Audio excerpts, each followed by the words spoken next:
How to fix LinkedIn login suspicious activity. Hey everyone, welcome to the channel. In this video, I'm going to show you how you can fix the suspicious activity on LinkedIn when you log in. So without any further ado or delay, let us get started with today's video.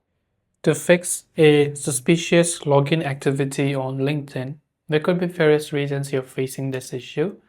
The first one being is that you might be trying to log in multiple number of times and had a failed attempt. To solve this, do not try from the same page over and over again.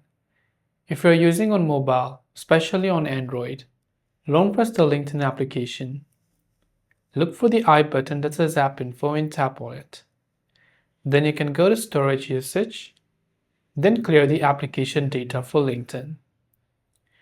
Go to your Play Store, search for LinkedIn and check if it has an update. Same goes for iPhone users. Once you update it, now, if you're still not being able to log in provided the same credentials, make sure if your credentials are correct. And if it's not correct, you can try to reset your password.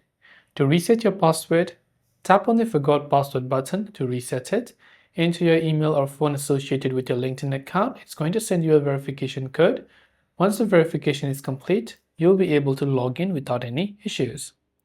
Hope this video helps you out. If you have any questions, feel free to leave them down. Thanks for watching and see you in the next video.